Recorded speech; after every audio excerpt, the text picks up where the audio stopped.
Hello दोस्तों, नमस्कार। मैं अजय कुमार आपके अपने एकलव्य एजुकेशन चैनल पे एक बार फिर से आप सभी हिंदी अनुरागियों का दिल से स्वागत एवं अभिनंदन करता हूँ। तो दोस्तों, जैसा कि हम लोग रोज़ एक 125 नंबर का प्रैक्टिस सेट कर रहे हैं, तो इसी श्रृंखला में हम आज का प्रैक्टिस सेट लिए हैं।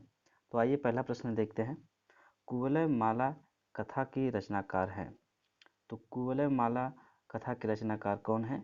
तो उद्योतन सूरी हैं। ऑप्शन नंबर ए सही होगा, उद्योतन सूरी। प्रश्न नंबर 2 देखते हैं। खुसरो की रचना खाली बारी वस्तुतः है, तो यह क्या है? तो खुसरो की रचना खाली बारी फारसी हिंदी का शब्दकोश है। ऑप्शन नंबर सी सही होगा, फारसी हिंदी का शब्दकोश। प्रश्न नंबर 3 देखते हैं।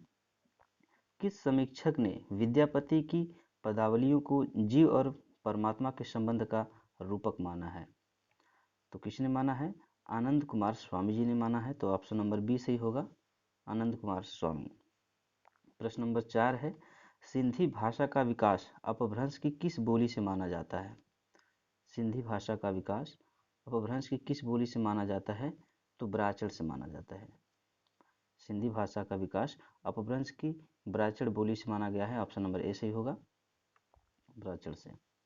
अगला प्रश्न है प्रश्न नंबर 5।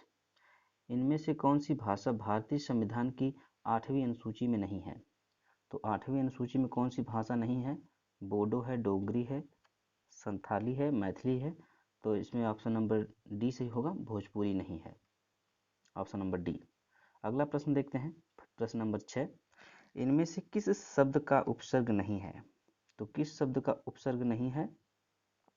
मान में अप उपसर्ग है, यश में अप उपसर्ग है, अपयश, मति में अपमति, अपराध में कोई उपसर्ग नहीं है। तो ऑप्शन नंबर बी सही होगा, अपराध। अपराध में कोई उपसर्ग नहीं लगा है। अगला प्रश्न देखते हैं प्रश्न नंबर 7। शबरस के रचनाकार कौन है? शबरस के रचनाकार कौन है? तो ऑप्शन नंबर ए सही होगा, मुल्ला वजही। मुल्ला वजही है शबरस के रचनाकार। अगला प्रश्न देखते हैं। इनमें से कौन सी ध्वनि संयुक्त है? तो संयुक्त ध्वनि कौन सी है इसमें? तो ऑप्शन नंबर ए सही होगा, क्य संयुक्त ध्वनि है। प्रश्न नंबर 9 देखते हैं। पुष्पदंत की प्रबंध रचना है। तो पुष्पदंत की प्रबंध रचना कौन सी है? तो Uday Kumar चरियू। Uday Kumar चरियू, option number B सही है, उदय कुमार चरियू इनकी प्रबंध रचना है। अगला प्रश्न है प्रश्न नंबर 10। ब्रह्मणे ही म जाड़ंत ही भयउ एवई पढ़ियऊ ए उच्चऊ बेऊ मट्टी पाड़ी कुश लई पढ़ंत गरही बसही अग्गी हुड़ंत। तो यह पंक्ति किस कवि की है? तो यह पंक्ति सरहपा जी की है। तो ऑप्शन नंबर बी सही होगा, सरहपा, ऑप्शन नंबर बी। अगला प्रश्न देखते हैं प्रश्न नंबर 11। मुसलमान अनुयायी कबीरदास को किनका शिष्य मानते हैं? मुसलमान अनुयायी कबीरदास को किसका शिष्य मानते हैं?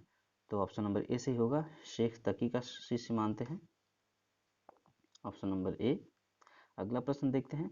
फोर्ट विलियम कॉलेज के किस शिक्षक के माध्यम से हिंदी भाषा की पाठ्यपुस्तकों का प्रकाशन प्रारंभ हुआ? तो किनके द्वारा फोर्ट विलियम कॉलेज के शिक्षक गिलक्राइट्स के माध्यम से हिंदी भाषा की पाठ्य पुस्तकों का प्रकाशन आरंभ हुआ? तो ऑप्शन नंबर डी सही होगा, गिलक्राइट्स। अगला प्रश्न देखते हैं प्रश्न नंबर 13। संशयात्मा किस कवि की रचना है? तो संशयात्मा किस कवि की रचना है? तो ज्ञानेंद्र पति की रचना है। ऑप्शन नंबर सी सही होगा, संशयात्मा ज्ञानेंद्र पति की रचना है। प्रश्न नंबर 11 प्रश्न नंबर 14 देखते हैं। एकांकी में अन्विति अथवा संकलन त्रय के अंतर्गत काल स्थान के साथ किसके निर्वाह की गणना की जाती है? तो एकांकी में अन्विति अथवा संकलन त्रय के अंतर्गत काल स्थान के साथ कार्य की गणना की जाती है। तो ऑप्शन नंबर बी सही होगा, कार्य। प्रश्न नंबर 15 देखते हैं। इनमें से कौन अनुभाव का एक भेद है? तो अनुभाव का एक भेद कौन सा है? आहार्य है, ऑप्शन नंबर डी सही होगा, आहार्य। प्रश्न नंबर 16 देखते हैं। शब्द में जहाँ मूल अर्थ नहीं है बल्कि उसका व्यंग्यार्थ अभिप्रेत होता है, वहाँ कौन सी शब्द शक्ति होती है? तो वहाँ कौन सी शब्द शक्ति होती है? व्यंजना शब्द शक्ति होती है, ऑप्शन नंबर सी। प्रश्न नंबर 17 देखते हैं। जयशंकर प्रसाद कृत उर्वशी किस विधा की रचना है? तो जयशंकर प्रसाद कृत उर्वशी एक चंपू काव्य है जिसका प्रकाशन 1909 ईस्वी में हुआ था। तो यह एक चंपू काव्य है। ऑप्शन नंबर डी सही होगा, चंपू काव्य। अगला प्रश्न है 18 नंबर। काव्य दोष की परिभाषा इनमें से सबसे पहले किसने दी? तो काव्य दोष की परिभाषा सबसे पहले वामन ने दी थी। वामन के अनुसार काव्य सौंदर्य को क्षति पहुंचाने वाले तत्व काव्य दोष होते हैं। तो ऑप्शन नंबर सी सही होगा, वामन। प्रश्न नंबर 19 देखते हैं। पाय महावर दैन को नाइन बैठी आए, फिर जानी महावरी एड़ी मीड़ती जाए। इन काव्य पंक्तियों में कौन सा अलंकार है? तो इनमें कौन सा अलंकार है? तो भ्रांतिमान अलंकार है। Option number B. प्रश्न नंबर 20 देखते हैं। यथार्थवाद और छायावाद निबंध के रचयिता हैं। तो यथार्थवाद और छायावाद निबंध के रचयिता जयशंकर प्रसाद जी हैं। ऑप्शन नंबर ए सही होगा, जयशंकर प्रसाद। अगला प्रश्न देखते हैं। प्रश्न नंबर 21। मिला तेज से तेज किस विधा की रचना है? तो मिला तेज से तेज जीवनी विधा की रचना है। इसकी रचना सुधा चौहान ने की, जो अपनी माँ सुभद्रा कुमारी चौहान के जीवन पर आधारित है। तो यह एक जीवनी है। ऑप्शन नंबर ए सही होगा, जीवनी। अगला प्रश्न देखते हैं। प्रश्न नंबर 22। छायावाद पुस्तक के लेखक कौन है? छायावाद पुस्तक के लेखक कौन है? तो छायावाद पुस्तक के लेखक नामवर सिंह जी हैं, doctor Namvar Singh. Option number B सही होगा, नामवर सिंह। प्रश्न नंबर 23 है। एक पत्नी के नोट्स किसकी रचना है? तो एक पत्नी के नोट्स ममता कालिया की रचना है। ऑप्शन नंबर ए सही होगा, ममता कालिया। प्रश्न नंबर 24 देखते हैं। निर्मल वर्मा का पहला कहानी संग्रह है। तो निर्मल वर्मा का पहला कहानी संग्रह परिंदे है। ऑप्शन नंबर सी सही होगा, परिंदे। अगला प्रश्न देखते हैं 25 नंबर। रस निष्पत्ति के संदर्भ में भुक्तिवाद किस आचार्य का मत है? तो भरत मुनि के रस निष्पत्ति के संदर्भ में भुक्तिवाद के आचार्य भट्टनायक का मत है। तो ऑप्शन नंबर सी सही होगा, भट्टनायक। प्रश्न नंबर 26 देखते हैं। स्वरभंग किस प्रकार का अनुभाव है? स्वरभंग किस प्रकार का अनुभाव है? तो यह सात्विक का अनुभाव है। सात्विक का अनुभाव है। तो ऑप्शन नंबर डी सही होगा, सात्विक। प्रश्न नंबर 27 देखते हैं। जयशंकर प्रसाद के किस नाटक का एकमात्र सर्वनाग है? सर्वनाग, सर्वनाम। तो सर्वनाग है। तो जयशंकर प्रसाद के नाटक स्कंदगुप्त जो 1928 ईस्वी में प्रकाशित हुआ था, उसका पात्र सर्वनाग है। तो ऑप्शन नंबर बी सही होगा, स्कंदगुप्त के।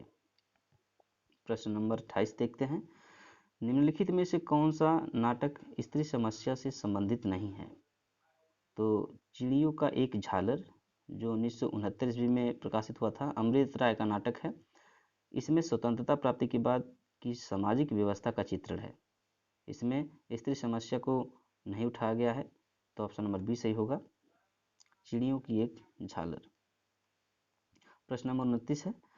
अंत हाजिर हो, अंत हाजिर हो किस महिला नाट्यकार की रचना है? तो अंत हाजिर हो महिला नाट्यकार मीराकांत की रचना है। इसके अतिरिक्त यह अन्य नाटक है नेपथ्य राग। तो ऑप्शन नंबर डी सही होगा, मीराकांत। प्रश्न नंबर 30 देखते हैं। हम दीवानों की क्या हस्ती है, आज यहाँ कल वहाँ चले। ये काव्य पंक्तियाँ किनकी है? तो यह काव्य पंक्तियाँ भगवती चरण वर्मा जी की है। ऑप्शन नंबर सी सही होगा, भगवती चरण वर्मा। दोस्तों आज के लिए बस इतना ही। हमें खेद है कि मैं अपना क्लास आगे नहीं बढ़ा पाऊँगा, तो बाकी के क्वेश्चन मैं अगली वीडियो में डाल दूँगा। आज घर पे कुछ काम हो रहा है, तो आज के लिए बस इतना ही। जय हिंद, जय हिंदी।